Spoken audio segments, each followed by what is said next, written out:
અને વર્લ્ડમાં કોઈ પણ એક જ ભાષામાં જો સૌથી વધારે જોક હોય ને તો આપણી ગુજરાતી ભાષામાં છે.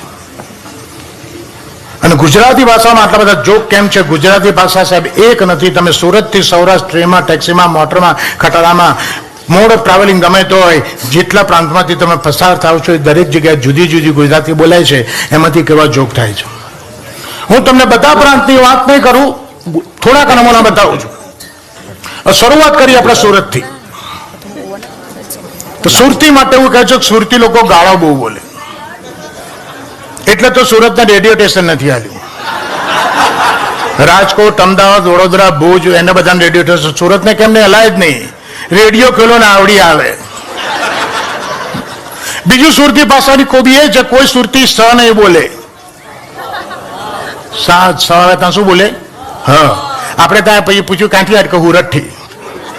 ક્યાં જવાના કે નવહારી. સુરતમાં રહેતો સુરતી સ નો અ કરતો ચાલે, પણ 15-20 વર્ષથી અમેરિકામાં રહેતા સુરતીઓ ઇંગ્લિશમાં સ આવે ને એનો અ કરે. બિપિનભાઈ, હું 2 વર્ષ પહેલા સેન્ટ લુઈસનો એક સુરતી ત્યાં ઉતર્યો હતો. મેં વાતમાં પૂછ્યું, મૂકું મધુભાઈ, તમે ને ભાભી 2 જણા જોબ કરો તો નાના બાબાને કાં મૂકો? તે કે બેબી હિટિંગમાં. તો હું હલવા મૂકું, રૂમ હીટિંગ, વોટર હીટિંગ આવું સાંભળ્યું, પછી બેબી હીટિંગ ક્યાંથી આવ્યું? એટલે મેં પાછી આગળ જ લઈ મૂકું, અમેરિકન જે જોબ કરે બધા એમના છોકરાને બેબી હીટિંગમાં જ મૂકે. તમને કે ઇટ ઇઝ નોટ નેસેસરી. પાછા 2 આમટા આવ્યા. રાતના VCRમાં કેસેટ ભરાઈ મૂકું, કહું પિક્ચર લાવેલા, મને કે હિલ હિલા. મેં આ કોઈ નવું લાગે છે બોસ. ચાલુ વગર ખબર પડી કે તો બચ્ચોનો સિલસિલા બધા હોય. સુરત છોડીને આપણે ચરોતરમાં એ ખેડા જિલ્લો, નડિયાદ, ધર્મદ, ડબા, ભાસણ, સુચિતા, બોરસદ, કરમસદ, વસો, આ બધા ગામો ત્યાંના સાહેબ સૌથી વધારે ગુજરાતીઓ પરદેશમાં ગયા હોય ને તો ચરોતરના ગયા છે. અહીંયા ઘણા હશે. આફ્રિકામાં તો થપ્પી હતી, થપ્પી. પછી ઈદી મને કાઢ્યા, અડધા ગયા લંડન. અરે ના, અડધા નહીં, 90% લંડન ગયા, 5% ઇન્ડિયા, 5% કેનેડા ગયા, બીજા છૂટા જવા કે મેં જઈ ગયા. ચરોતરની ભાષાનો નમૂનો આપું. અહીંયા ભલે ચરોતરના લોકો બેઠા હોય. સાહેબ મને એક સિંગર એવો બતાવો જેને ગુજરાત લેવલે નામ કર્યું, ઇન્ડિયા લેવલે નહીં. ઓકે, ગુજરાત લેવલે અને ચરોતરનો હોય. એક નંગ નહીં મળે. કેમ? શું ચરોતરના છોકરાને ગાતા નહીં આવડતું? છોકરાને ગાતા નહીં આવડે છે. દે આર ગુડ સિંગર, પણ એ લોકોનું લેવલ નથી બનતું because of the language. Hindi પિક્ચરનું ગાયન ગાય રાજી, શબ્દો ચરોતો ન વાપરે. માટે છોકરાઓમાં એમ કેમ વોઇસ ઓફ કિશોર કુમાર પણ પેટલા જ. હું તું બોલે તો માન લેવાનું. તું મને એકાદ લીધી સંભળાય, મને સારું લાગશે તો અમદાવાદ બોલાવીશ. હવે એના દુશ્મન પિક્ચરની કવાલી ગાઈ. જો શબ્દો કયા વાપર્યા. वादा तेरा वादा, वादा तेरा वादा, दामन में तेरे फूल है कम और कांटा है ज्यादा. दामन कांटा, जो तो लेमड़ो पेपड़ो ओवर. ને એવું નથી છોકરો જેવું ગાય. 2 જણા છોકરો છોકરી 2 ડ્યુએટ ગાતો તો 2 એવું ગાય. છોકરો કે આંખો આંખો મેં બાત હોને દો, છોકરી કે મુझको अपनी बाहों में सोने. આંખો દોમન કોટા, જોતો લેમડો પેપડો ઓવર. હવે આ જોતો લેમડો પેપડો આંખો દોમન કોટામાં વાતો કરતો હોય, અઠવાડિયે નાતો હોય, 3 દાડે વાળો ઉલટો, એવા કોઈ છોકરાના તકદીર પલટી જાય. એના કોઈ મામા માસી સગાવાલા એને મોમ્બાસા, એન્ડોલા, કેન્યા, જામડા, દારેસલામ, નાયરોબી, નકુરુ, કેરીચો, એલ્ડોરેટ, ટૂંકમાં એને આફ્રિકા બોલાવી લે. East Africa.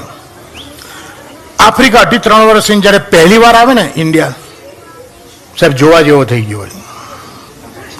ધાણીમાંથી પોપકોર્ન થઈને પાછો આવ્યો. આખો દોમન કોટા ત્યાંની ભાષા, એની ભાષા મૂકીને આવ્યો, પણ ત્યાંથી જ આફ્રિકાથી જે ભાષા શીખીને આવ્યો હોય એ આપણી જોડે બોલે, અડધું અંગ્રેજી અડધું ગુજરાતી. એ કેવું લાગે? જે દેશમાં પેદા છે દેશને ગાળો દે.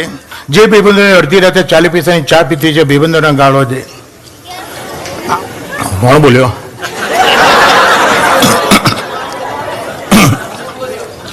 હવે આવો એક આફ્રિકાથી રાજ આવેલો, મારો જૂનો ફ્રેન્ડ. મેં 2-4 વર્ષે જોયું એટલે મેં એને પૂછ્યું, મોકલે તું ક્યારે આવ્યો આફ્રિકાથી? હવે આફ્રિકાથી જે ભાષા બોલે છે એ સાંભળજો. મને કે બાના હું છે ને લાસ્ટ ટ્યુઝડે ને આવ્યો.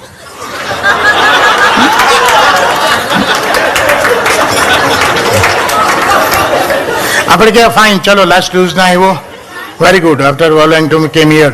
હવે પ્રોગ્રામ શું છે, કેટલું રોકાવાનો છું? Actually, you know what happened, Bana? I was supposed to for 3 months. મેં છે ને દિન પહેલા અહીંયા પ્લાન કર્યો તો 2-3 મહિના રોકાવાના, ઓકે? પણ I am going back within a week or 2.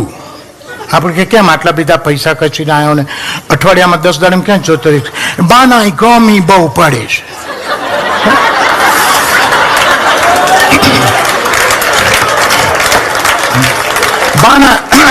બાના એ ગમી બહુ પડે છે. India is bloody two heart. હવે મેં ગરમી કરતો એની બર્થડે પૂછો તો 22મી મે બપોરે 2:30 વાગે અમદાવાદમાં પેદા થયો. જે દાડે ગુજરાતમાં સૌથી ત્યારે ગરમી પડી ત્યારે ભાઈ પેદા થયો. 2.5 વર્ષે કે 3 વર્ષે ઇન્ડિયા આવવાનું કારણ એક જ હોય, એ લગ્ન કરવા માટે આવ્યો. ત્યાં ઠેકાણું ના પડ્યું એટલે અહીંયા આવ્યો. અને અહીંયા આપણે એને કોઈ છોકરી બતાવતા પહેલા એને વેરાબો છે ને કે બના તું નાયરોબી કરે શું સર્વિસ બિઝનેસ? કે you might heard the name of Hotel Supreme in Nairobi. Hotel Supreme છે ને નાયરોબીની બાના હોટલ છે ને એ છે ને આપણે એક મુંડાની જ છે.